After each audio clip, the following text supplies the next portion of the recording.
talk about sports. The public is waiting for us. So, Randy, like I said before, you are sport editor at the New York Times, and Val Figaro is a sport journalist and a player as well. So together we're gonna talk about sports. We're gonna talk about the impact of the COVID-19 on the sports industry. We're gonna talk about the sexual abuse case that happened in the global soccer that FIFA has to under security against some people. So we're gonna talk about all of that, and then we're gonna, tomorrow, June 8th, will be the 30 years since the World Cup in Italy, 1990, and 30 years ago. So people think that it was the worst World Cup ever organized, but this World Cup changed a lot of things in the soccer, like the 3 points. Before it was 2. Now, if you win the game, you get 3 points, and a lot of things that happened just after that. And I'm gonna let you, Randy, to present yourself to the public now. Okay. I'm Randy Archibold. I'm the sports editor at the New York Times, which means I'm in charge of all of our sports coverage, not just in the sports section, but all the sports stories that appear in other parts of the newspaper, including today we have a front page story on kneeling, which has been going on at the protests in relation to George Floyd.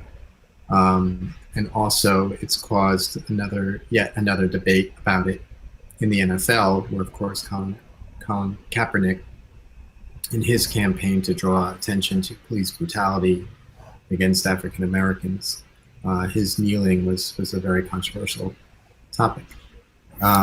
We have about 30 to 40 people on staff. We cover sports nationally and internationally. We actually have a pretty heavy emphasis on global soccer because of our international readers and the importance of that game across the world. We write quite a bit about soccer, but of course the major leagues in the U.S. And I'll say that this is a very challenging time with no sports going on right now, no organized sports, or very few happening. But there have been a lot of issues in sports related to the pandemic, and now, of course, related to the civil unrest that we've covered a lot. So I'm happy to hear your questions. I'm happy to be here. I'm happy to reconnect with Vladimir. We have some stories. Yes. Going back from when I was an international correspondent and I was covering Haiti after the earthquake and during the cholera epidemic, and for a period after that as well. So I'm happy to hear your questions. All right. Thank you so much, Randy. Randy se dit que il est éditeur et sport éditeur dans le journal de New York Times, et avec toute proteste qui a fait connaître que le journal là un petit peu busy pour couvrir tout ça qui passé, gain NFL, et connaît que monsieur NFL yo lorsque il pral commencer match, il fait signe, même sa police a fait, il mettait à genoux.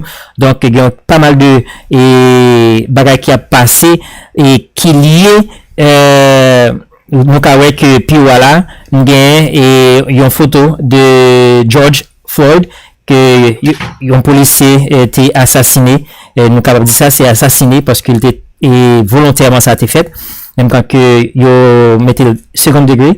Donc c'est tout ça vient attaché à monde sportif là qui fait que monde sport là il pas épargné de protestes, de manifestations qui a privé suite avec problèmes raciaux que les États-Unis qui a fait face à ça. Donc même avec Randy était boss, mais il fut un temps en 2010 lorsque tu gagné Yves Craven Haïti elle t'a couvert. Donc les ça été responsable bureau et du côté de Mexico c'est l'étape couvrir toute Amérique latine et Caraïbes, moi j'étais seulement pour Haïti. Donc nous comprenons que puisque c'est Amérique latine et Caraïbes, donc c'était boss, mais époque ça, mais qu'on y a là il pas dans politique là encore, parler seulement dans le domaine sport là, dans sport là. Donc, nous avons, comme d'habitude, co-présentateur Shoah. Il est avec Pilou Balayodia. On a dit Vlad Figaro. Salut! Salut, donc Vlad Laguerre. Good afternoon, Randy. It's a pleasure meeting you, speaking with you at last, with no background sound. C'est avec plaisir que nous étions des présentations. Alors, Randy t'a rappelé tout que tout problème ça qui gagne actuellement aux États-Unis, hein, mais depuis quelques temps, gagne un athlète assez consciencieux que yo te metté, capable de dire au chômage, parce que justement, il était une première figure de proue qui t'a essayé sensibiliser moun sous qui sa brutalité policière représentée aux États-Unis et notamment contre la communauté afro-américaine, la communauté noire. C'est un athlète qui est Nicolas Kaepernick, c'est un quarterback, c'est lui-même qui capitaine et meneur de l'équipe San Francisco 49ers. Et bien depuis qu'il décidé mettre un genou à terre. Donc pour capable de faire un signe de protestation, il faut me dire que ça a été soulevé en pile controverse. En fait, c'était juste pas qu'on chantait en vente, c'est pas chanter l'hymne national là, parce que il était estimé que il pas qu'à chanter l'hymne national dans un pays qui pas respecter droits noirs et afro-américains. Qui est un problème racial, ça. Effectivement, un pays côté noir subit un pile brutalité policière. Eh bien c'était un ancien soldat qui t'a suggéré pour ne pas déshonorer le drapeau, puis tu le mettais quand on pile soldat qu'on fait on genou à terre.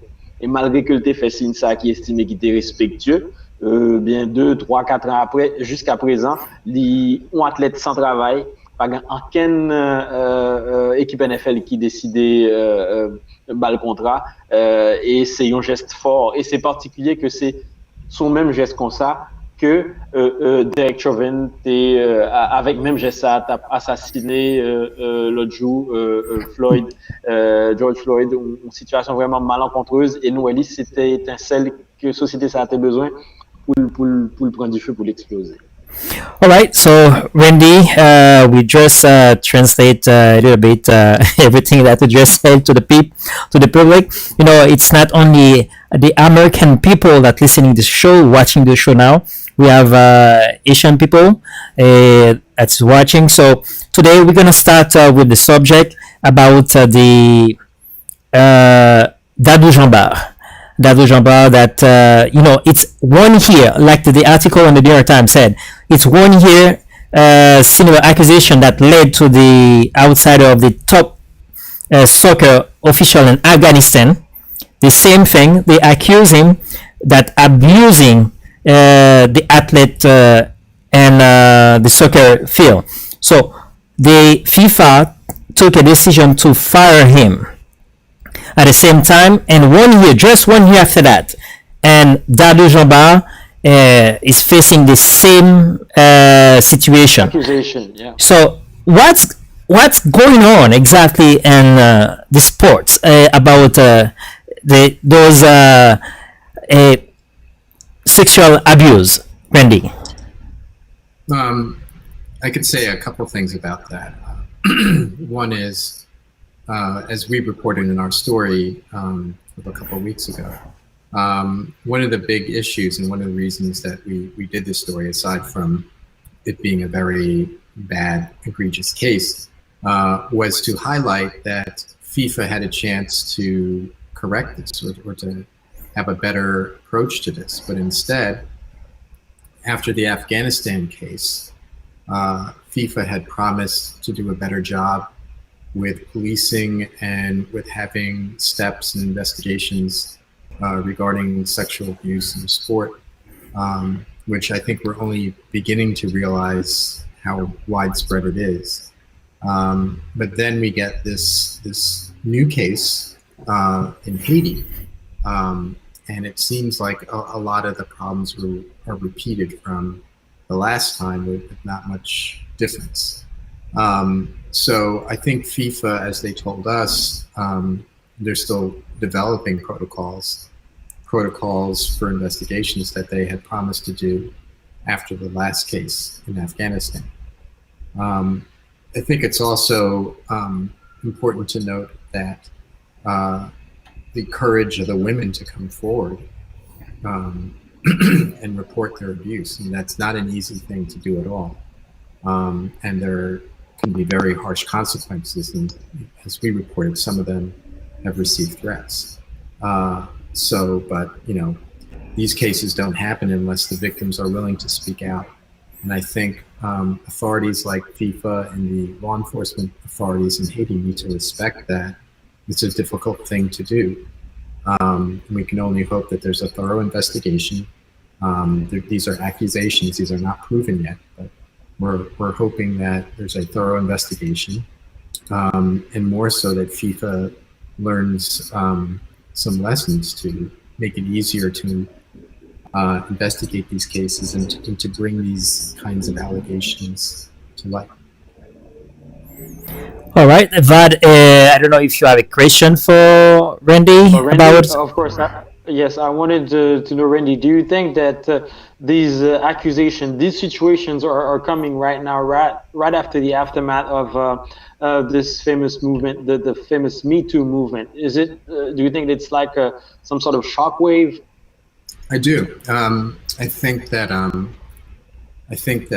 the Me Too movement has encouraged women and girls and emboldened them in ways that we haven't seen before, not just in sports, but across industries. And I think there's much more of a willingness to challenge influential, important, powerful figures who happen to be men when they have misconduct, when they conduct themselves and abuse women or girls. So I think we are seeing a shockwave, as you put it, that's spreading across industries, across the landscape, including in sports. I do think, though, that it's a little, maybe it's just a little slower or harder in sports because it is, especially the leadership is so male dominated.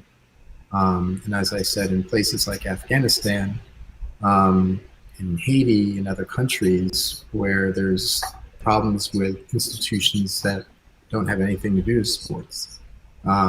There's issues of accountability that also need to be addressed. And so when I was a correspondent in Mexico, Mexico itself has a very, very big problem with its institutions and making sure that the powerful are held to account. So I think while yes, the Me Too movement certainly is playing a role, I think in some places these cases are still very difficult. Yep. Because the institutional issues and problems. All right. So, what do you think, Randy, that we can do in order to protect our girls?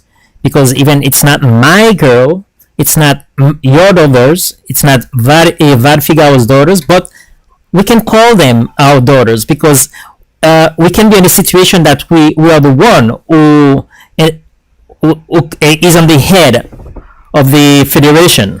So what you think we can do in order to protect our girls? It's a difficult question for me to answer because it's such a complex issue, but what I can say is, as a journalist, especially a journalist at the New York Times, I'm a big believer in, we have an expression, sunshine is the most powerful disinfectant, sort of apt for the times we're in with the pandemic. But it's very true. That simply means that shining a light, bringing truth forward, is a powerful way to affect change. And so I think that women and girls need to be given a voice. They need to have the courage. They need to feel protected when they do come forward, to challenge powerful figures who are doing things they shouldn't be doing, whether it's criminal or corruption or other issues. I would say that specifically in this case in Haiti, that there absolutely needs to be protection for these women and girls while this case is adjudicated, while this case is making its way through the justice system. And again, like I said, and as Vladimir said, these are allegations, these are accusations. So I want to be careful not to convict anybody before the judicial process has been fully expired and fully realized.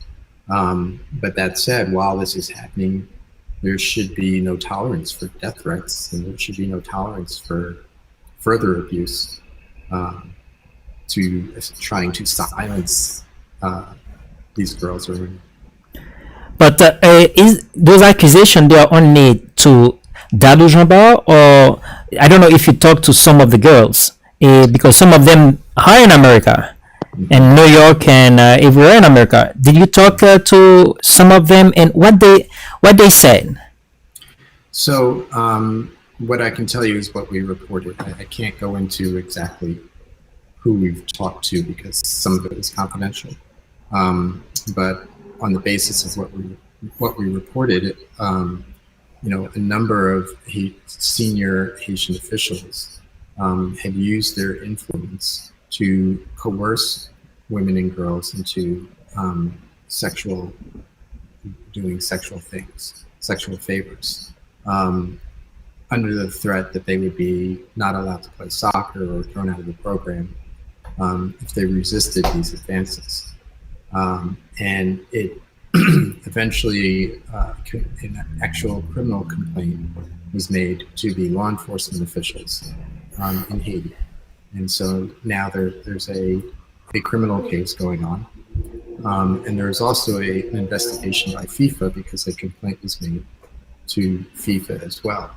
And as I said before, the issue there is FIFA does not have, you know, very strict protocols to handle such cases. And there's a lot of confusion and, you know, errors even on the FIFA end. For example, a high-ranking FIFA person inadvertently, from what we understand, mentioned this case coming through to an official in the Haitian Soccer Federation that in a way that is almost like a heads up, you know, you should know that there's this case coming, which is just not the way the process should work. You know, even before an investigator got to talk to the people involved. So that certainly needs to be cleaned up and handled in a more professional manner. We did speak to people, let's say, strongly connected to the case who gave us an account of what happened.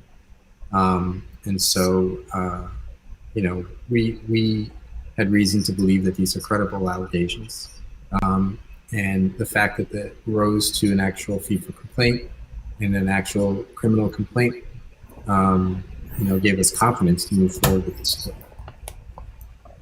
One question for you, Randy, if you allow me, Vlad. Do you think that the FIFA needs to wait for the judicial system to take a decision before sanctioning the Asian Federation, or maybe Mr. Jambard?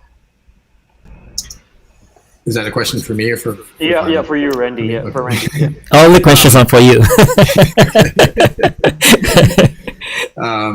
I'm happy to try to answer. You know, I don't always have all the answers. And in this case, I think it's possible for both cases to be proceeding on different tracks. You know, this happens a lot, as you probably know, in the United States, and I imagine in Haiti, where there's a civil action and a criminal action.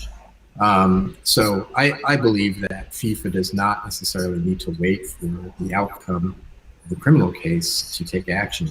They have the ability to examine or consider complaints from witnesses. They can certainly, as they've done, suspend people, while a case is proceeding, and they in terms of the connection to soccer and the soccer organization, they can take action based on that. So I believe that both cases can proceed at the same time. Though that said, if the criminal case is resolved, and let's hypothetically assume that there's a conviction, I think it gives them more status and more standing to take tougher action. I think that that's fair to say. and vice versa.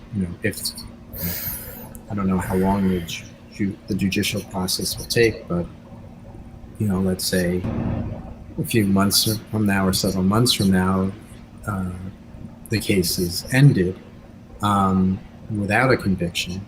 I still think that there's grounds for FIFA to make its own determination and to take its own action. I see. In your opinion, could we also change the way the judicial system used to process with those cases? Because in Quebec, they've seen and they've studied how difficult it is for women to come up front and speak about it, and it's way easier for the aggressors, just to defend themselves. Now they're trying to change the way they're proceeding, or they used to proceed, and so now they're going to put the burden on the aggressor. Is that an opinion that you would share? This issue is not new to whatever country, including the United States and here in New York. I guess a good example is colleges and universities here in the United States, where students, athletes have abused women or girls. And the university has had to, in a similar fashion as your previous question, the university has had to try to make a decision about a case in which, the criminal complaint is not filed or is proceeding, at the same time. And I think what most advocates are calling for, and what seems to, the shift that I think we're beginning to see, is to guarantee the rights of the victim to have some confidence in the system and to believe that when they make a complaint, that it's going to be investigated thoroughly and that they're not going to be subjected to further abuse or aggressions. In the case of universities and colleges, their steps are often taken to isolate or separate victim and aggressor and accuser. In some cases, they're removed from different classes. There are different steps they can take in the campus environment. And I think likewise, when it comes to the judicial system, in some cases, witnesses are protected, and those steps need to be there in order to give confidence for victims to come forward and know that when they make a complaint, it's going to be taken seriously, and B, it's not going to cause them further conflict and further trouble by way of threats or intimidation. It will be something very difficult for the justice in Haiti, because how many cases that we know, assassination, corruption, what the justice system did? Nothing. So I don't think that in this case the justice system in Haiti can do something for the first time. But we hope that something can happen, because this has to stop, because they cannot continue to abuse those girls like that. And I see the other day a video that they are talking about the COVID-19, and the federation, the president, put some girls to protest in his favor, showing that don't talk about that, do like that, don't do that. It's and without mask, you know what I mean? No social distancing, respecting, and we have a COVID-19 going on in the world. I don't know. In a situation that they have to protect those athletes, not to put them in a situation that to use them. First, you use them sexually. Now you are trying to use them physically, by morally, by protesting in your favor. That's for me. That's it's a nonsense. It's worth noting that this also occurred in the Afghanistan case, where the accused. Again, we're talking about very powerful people with a lot of influence and a lot of history of them being in charge and a lot of connections. in Afghanistan, likewise, the accused, managed to get and encourage other women to defend him and to make calls to FIFA, and this could not have happened and so forth. So, I think that there was that accusation made that a similar thing was happening in Haiti. So again, I do believe to your previous statement, it's a challenge for institutions. That is absolutely true. But I also believe that the outcry and, as I said before, the sunshine is really one of the most powerful ways to affect change and to make people aware.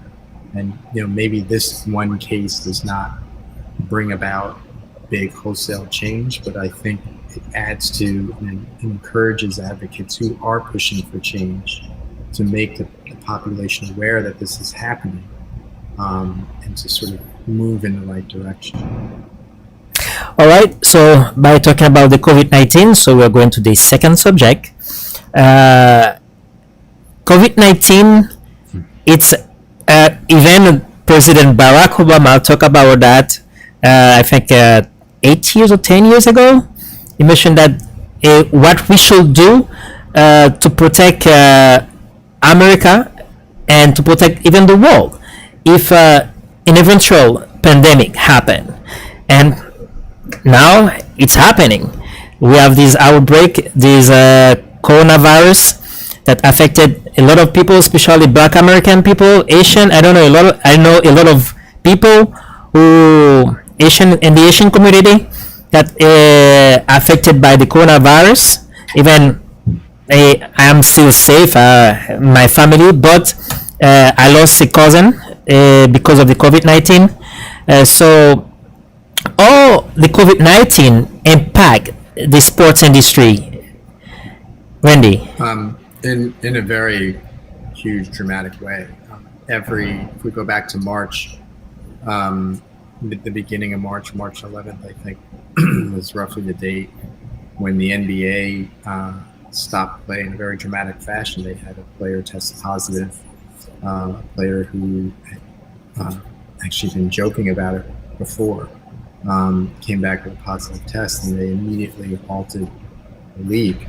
And that is followed by baseball and hockey. All the major sports immediately came to a halt, which has never happened before, as far as we can see. Such a dramatic cutoff, in a matter of 24, 48 hours. And then there were several players and officials who tested positive, Kevin Durant among them, some of the biggest stars. In isolated instances, athletes have also succumbed to it. This left the leagues with a very tough decision to make, because they rely on the broadcast of games and people attending games for their economy, for their money. The only way they economically survive is by playing. Yet they also had to consider that, especially a place like basketball, in an enclosed environment, closed quarters, and so little was known about the virus and the disease, especially in the beginning of March, that they really had no choice but to stop, but also have to try to figure out a way to go forward. And so that's kind of where we're at. They had to wait to see what was going on with the virus, if there would be any improvement, and there has. Cases flattened and are declining. Deaths are declining here in New York. It is surging internationally in other places, including Latin America and the Caribbean. But here in the United States and other countries, the big soccer leagues in Europe, all those countries, had very bad situations that ultimately improved, and now little by little soccer is coming back. The Bundesliga in Germany was first. La Liga in Spain is making plans. The Premier League, the biggest, richest league, in terms of soccer is the most watched in the world, is planning to come back in mid-June. So you had this sort of steady progression of making efforts to come back. And the biggest news this past week in the US was the NBA announcing a plan in a very extraordinary way to finish their season at Disney World in Florida in what we're calling a bubble environment, where all the teams are there, all the players are there, everyone is tested coming in. They haven't quite released a health plan yet. We're expecting to hear more about that this week. But the basic contours, I think, are what other leagues have done, which is a lot of testing, isolation, can't leave, have to stay in certain spaces, and they'll try to play the rest of the season with the big question: what happens if there's an outbreak? They're taking a lot of precautions, but it'll be very interesting to see what happens if there's an outbreak, if that ends the season or not. In Germany, there have been some players who have tested positive after they've begun. They were quarantined and they've made a decision to keep playing. But there hasn't been, a serious widespread outbreak there. So we'll see. But, the next big sport we're looking for is baseball, which is even more complicated because the team owners and the union, the players, have very poor labor relations that go back many other issues for many years. So they're having much more contentious negotiation to come back. But for the US, to not have a baseball season would be one of the biggest stories ever. We've covered in a long time. It's so embedded into Americana. Even though football and basketball are probably more popular these days, the baseball, is kind of tied into the American identity and image in a way that those sports are not.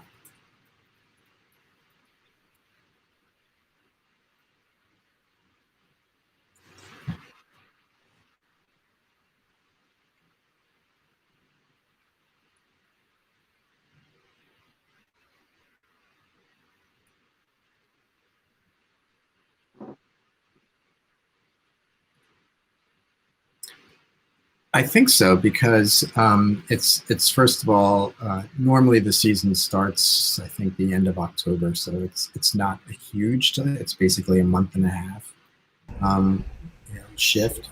There already, before the pandemic, there's been discussions about the NBA shifting their season to play, to not sort of overlap with football or baseball, to maybe go later into the summer.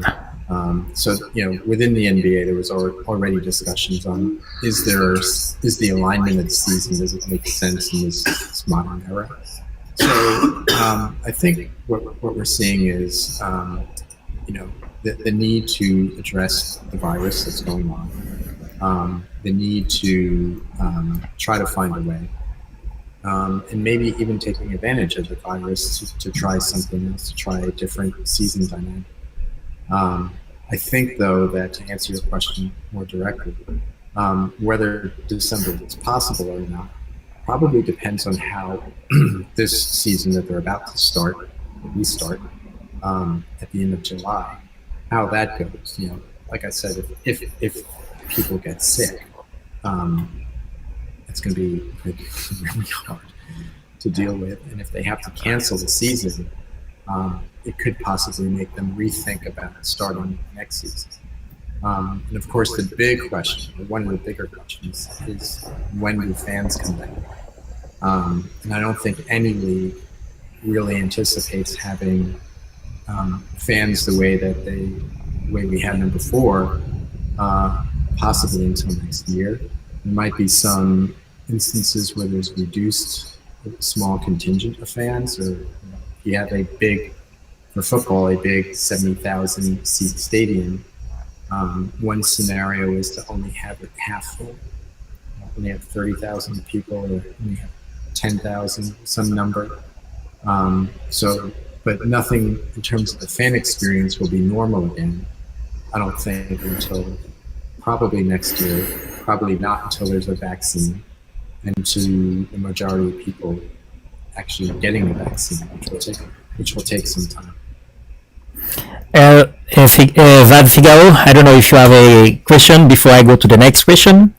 No, just wanted to share indeed my fear of an eventual outbreak would be, the consequences would be devastating and be like getting back to the hole again. Everybody's getting back hidden and you know, respecting all those constraining the orders that they're giving us, and I'm really hoping that we'll have less outbreak, that we won't have outbreaks, but it's difficult to say with this vicious disease, indeed, because I don't know if you heard about it, guys, but there was a team that had like a super outbreak, a Ukrainian team where 24 or 23 players were infected, so they had to Wow. everybody, exactly, so it's really backlashes, and we hope that we don't have those incidents in the championships or the tournaments that are starting to get back, and the competitions that is reopening.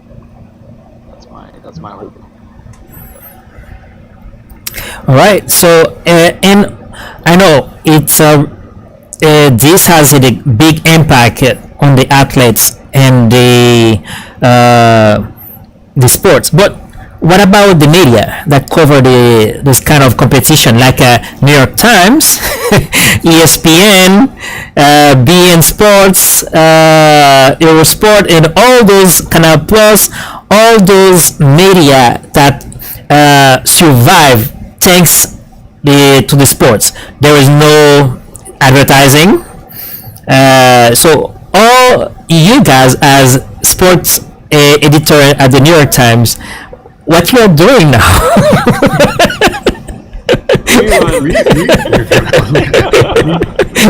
A little bit of that. Not much. First, a couple of things on that. First, I think the impact has been much bigger on ESPN and Turner Sports and the television, the sports television media. I think has had way more trouble and impact because, you know, the whole schedule 24/7, yeah, exactly, is 24/7 sport, and games and commenting on games. You know, so I think that they have struggled way more than we have, and just as a fan, I'm not a super fan, I'm more a casual sports fan, I guess you could say. You know, I guess I would say I don't watch a lot of ESPN right now because, you know, it's just not really what I'm looking for. I'm not really into reruns that much. You know, they are televising some baseball from South Korea, which was, you know, kind of marginally interesting when it first, I guess, you know, the first couple games were kind of interesting, but it's still, you know, probably not what I'm looking for, you know, not being a super baseball fan. So I think that they have struggled to find things to put on the air because they have to fill a lot of airtime. For us, you know, our view of sports, we never put a heavy emphasis on games to begin with. We certainly cover them, and they certainly are the engine driving, you know, sports coverage and what's happening, you know, with athletes in games. But we also, as I said, we don't cover them 24/7. We don't go wall to wall. We don't cover every single Yankees game. We don't cover every single Mets game. We moved away from that model a long time ago. So in some respects, we were kind of, I think, better prepared for something like this because we did rely more on features anyway. And then for us, you know, there's actually been, I keep telling you this, it's actually been really surprisingly busy. Because there's been a lot of sports news, you know, whether from the pandemic, the Olympics cancellation, and the whole drama behind postponing the Olympics, and the effect of all this on athletes and sports and teams and the sports economy has given us actually a lot to write about. And now the civil unrest obviously is having an impact on the sports world. And we're seeing things we didn't see before, which is athletes being way more open and active in a public fashion about systemic racism and police abuse in the country. So once again, we have a change in the situation it gives us a lot to write about. But we have done, a lot of features on what are athletes doing at home, a lot of the silly things you've seen on Instagram and Twitter, how athletes have adapted at home, using a pole vault in their backyard. We did actually a very well-received feature on two NFL long snappers, two NFL players who snapped the ball, managing to practice in their backyards. We did a feature on the skateboarder in Brazil who broke the big record that Tony Hawk, a famous skater, had held for years. So we have done our share of the alternative universe of sports that popped up as a result of this. And then in our print edition, our print page, we've done every week we do a page of historical sports, what was going on in the sports world at this moment. We haven't leaned too heavily on that because I guess I don't find that particularly satisfying. But as I said with ESPN, so I'm not that into thinking about the football game from 20 years ago. So we do a little bit of that, but that really hasn't been our emphasis. We quickly realized that people weren't super into that, at least people who live in New York Times. So Randy, if you allow me, on a more personal basis, is the Randy Archibold happier with this opportunity that he has to discover or talk about the many layers of sports other than just statistics and what happened yesterday night? I think it's a good question. Let me, because I've been thinking about this. So the short answer is no. I think the world is better when there are sports, just as for our psyche and for our society. I would certainly prefer a world with sports, but I also believe that it's been fascinating to cover this world without sports because we've never seen it before. We've never seen what would happen if sports stopped and how people would react to that, both fans and players and teams.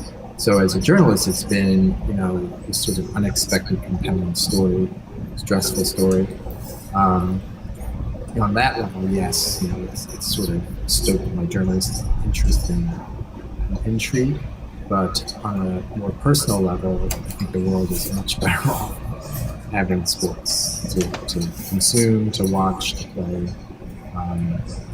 It'll make, I think, everyone happier to see games come back.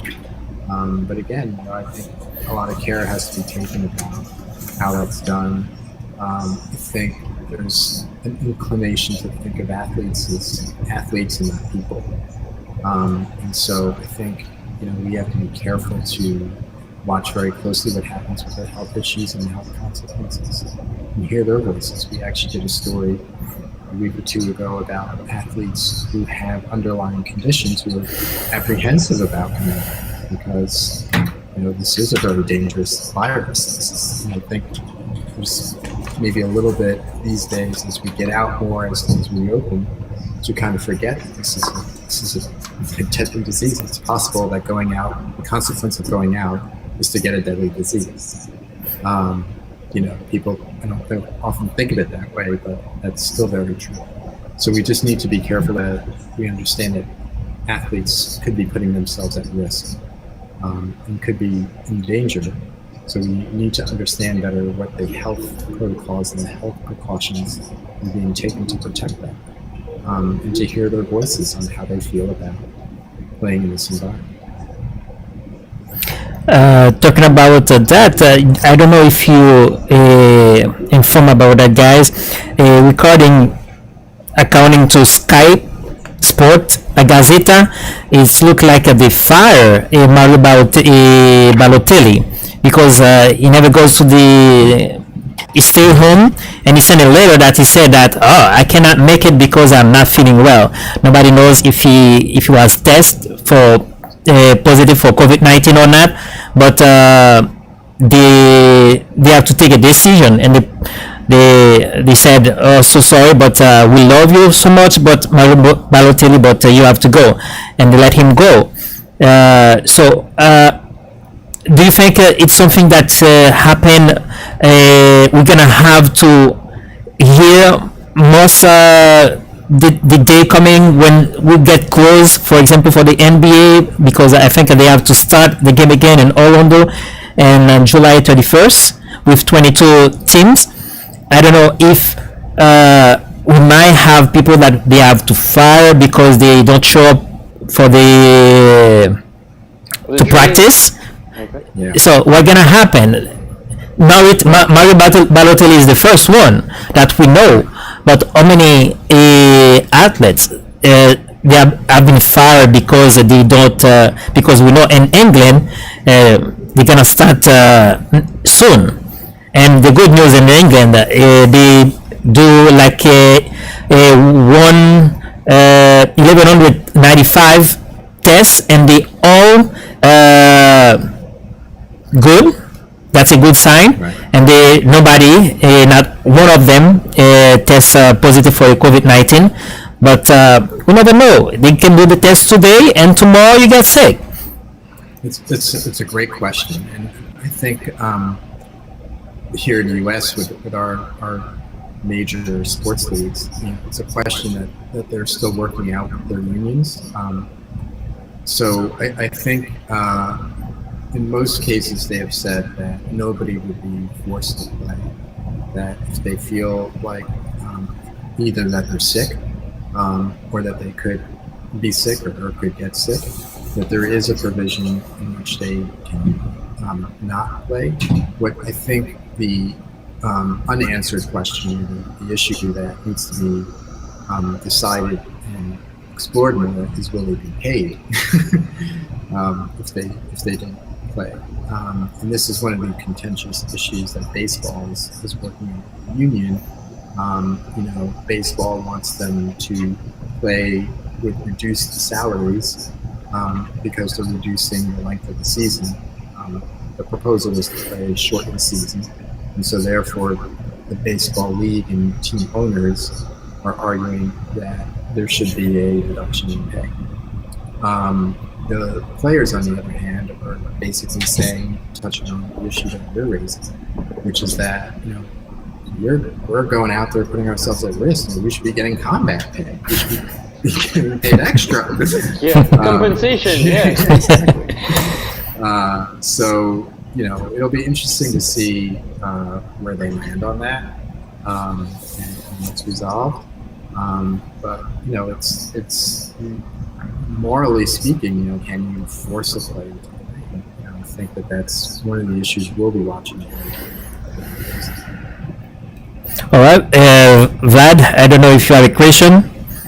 No, not really. I just wanted to say thanks to Randy. Nous devons faire une traduction rapide, donc, parce que nous parlons en pile vraiment en anglais, mais j'en ai dit, il y a un monde qui a suivi nous en créole. Peut-être que ça a un petit genre rébarbatif, donc, il faut besoin qu'on ait. Donc, Randy t'a expliqué nous, donc, lui-même que, dans la dernière intervention, que de façon assez surprenante, il connaît que saison ça, le fait que le mettez championnat en pause, il y a un pile chaîne qui gagne difficulté parce que c'est des chaînes spécialisées que quand pour ESPN.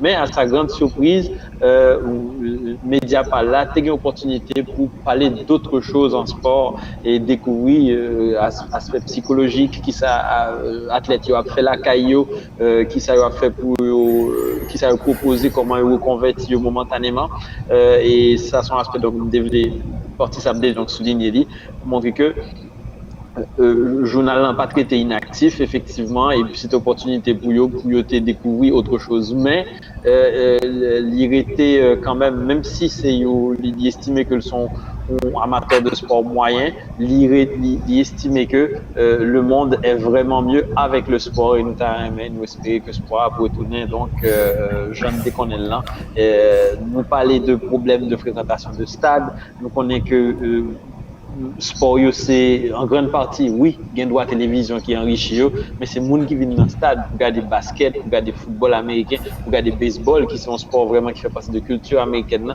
On dit te rappeler que si pas ta gain saison baseball c'est pour une fois ça t'a fait c'est un gros tremblement de terre on est capable de passer une expression dans l'histoire sportive États-Unis et culture américaine donc il parlé de négocier pour que saison en lui-même n'est pas payé à temps complet puisque son bout de saison lié donc faut monsieur t'a gagné un bout de salaire et l'athlète lui même lui demandé au contraire vu que a joué alors que au cas contaminé faut que tu as payé plus ou du moins comme qui te prévoit.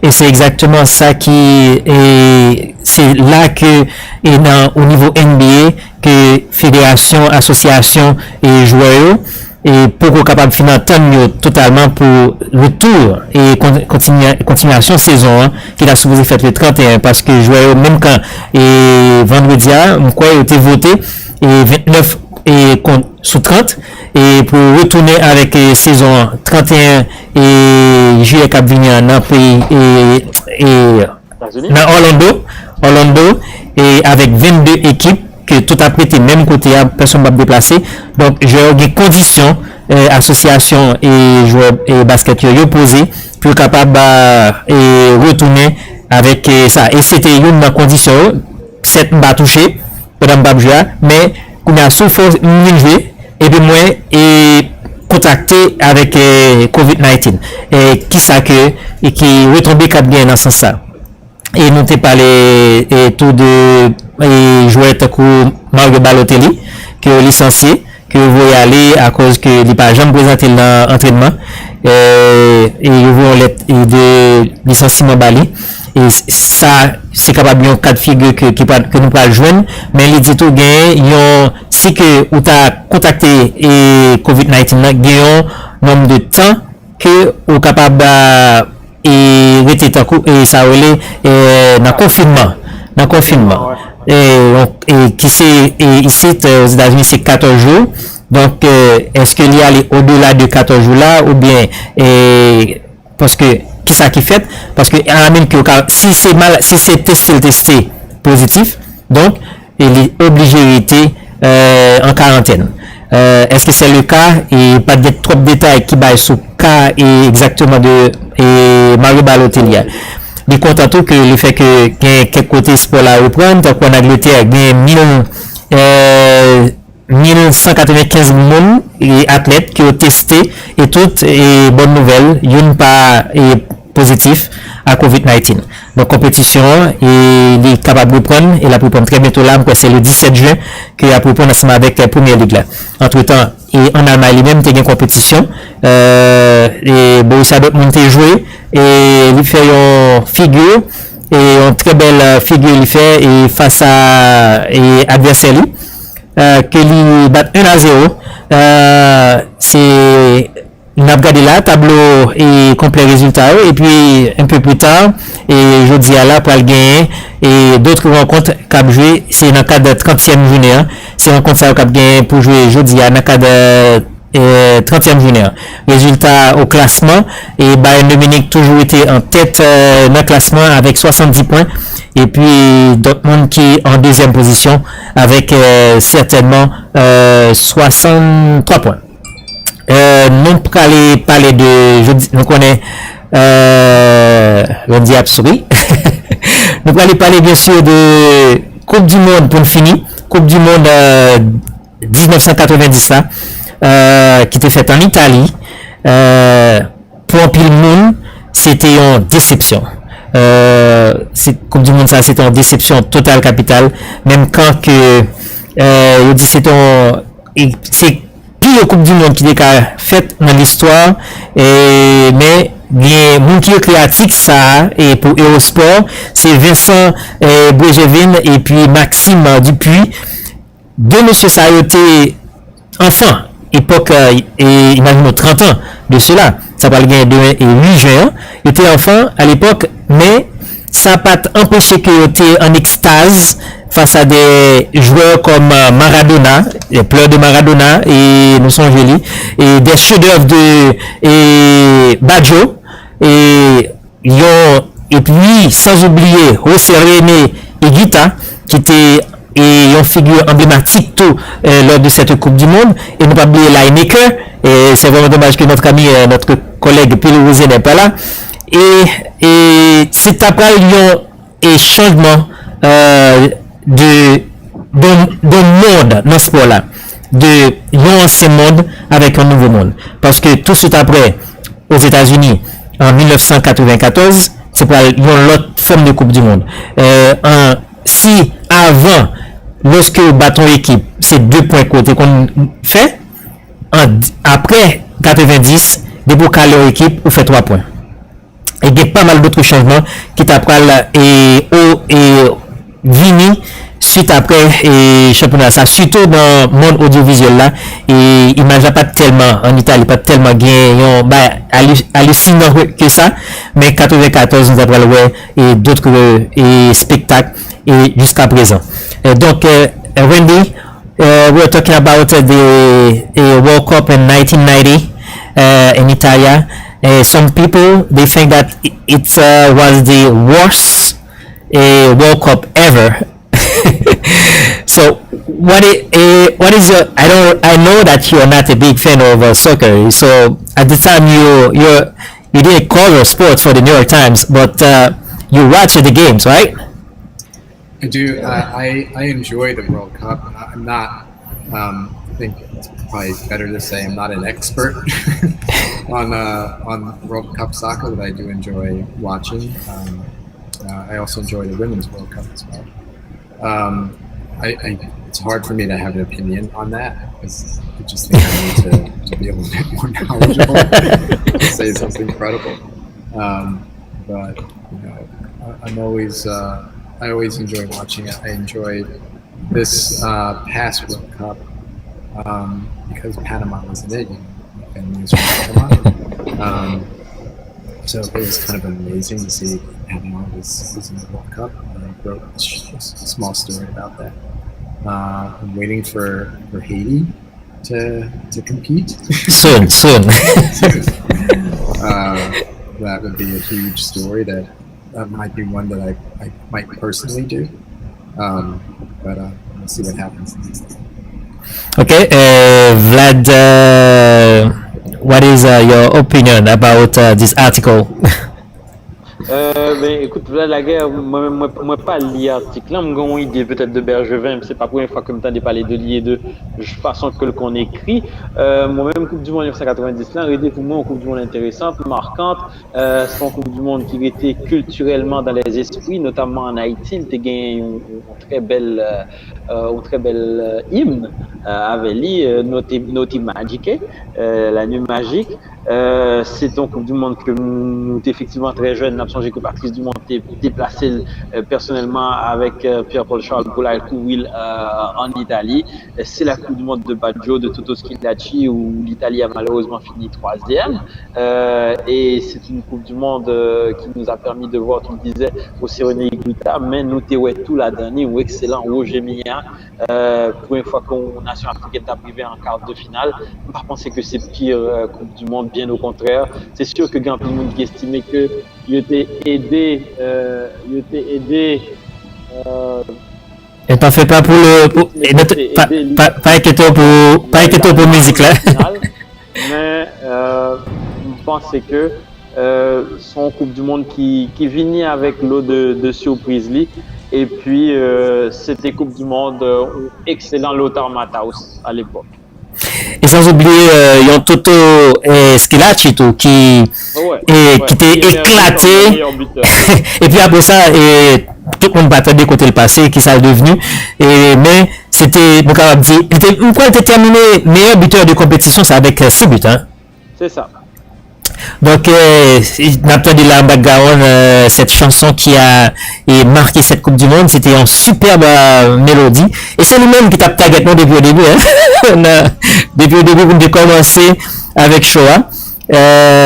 C'était dans la musique sans background. Donc, et c'est, il y avait que, il trouvait que c'était plus Coupe du Monde, mais il y a un peu de changement qui était fait. Tant qu'on nous dit 3 points, tu vas mettre tes pieds, et ensuite, Tenir ballon en tout. Il faut que tu comptes faire ballon. C'est justement après cette Coupe du Monde que tu as changer cette affaire et gens qui ont produit et ballon Coupe du Monde. Donc, nous pensons que nous épuisé et ça c'est tout sujet pour nous aujourd'hui. Par contre, si nous avons quelques mots pour le public là, et c'est vraiment dommage que Pilou n'est pas avec nous aujourd'hui. Nous espérons que lui porte la santé parce que nous pas fait signe de vie ces derniers temps et nous connaissons lui en France. Wendy Archibold qui s'est invité aujourd'hui à la vivre du côté de New York, et puis Vlad Figaro l'incontournable et du côté de Montréal, et puis moi-même et l'ami de Joyford du côté de Connecticut. Excusez-moi sur ma obésité là, mais j'espère que chaque fois m'a fait un show pour me gagner artiste maillot une équipe pour ne pas dire que je suis fanatique Brésil et même quand tout le monde connaît que qui équipe m'a supporté Haïti. Donc Wendy is a big fan of Panama. He is from Panama. But he likes watching the Asian game. I think the last the women during the World Cup did an amazing job, right, Randy? And you even call me every day or text me to say, did you see that? It was exciting. Yeah, so we have to thank you everybody. Thank you for your time, Wendy. And I don't know if you have a few words to say to the public in Creole. I know you know some more in Creole. Merci. Vladimir, my Creole has disappeared. I needed to be in Haiti more to maintain it. I did understand some of what you guys were saying, maybe 10%. But I need to practice. So the next time I'm on the show, I'm going to show off my Creole. Thank you so much, Randy. Vlad, merci tout et collaborateur infatigable depuis plus de 10 ans, et Télémax et Canal Bleu et Métropole et maintenant Facebook et YouTube. C'est ce qu'on a. Et on essaie de faire avec et marcher avec le temps.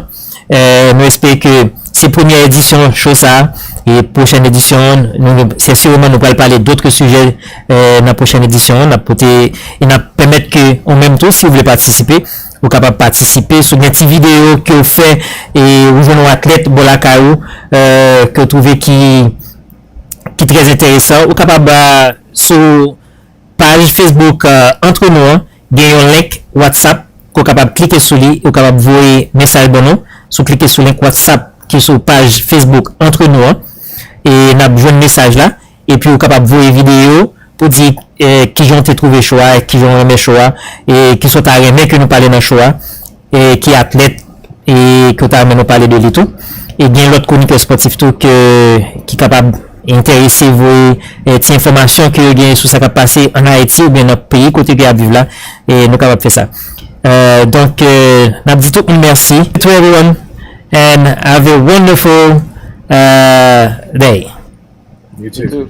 Thanks, Randy. Bye. Thank you. Okay, bye-bye.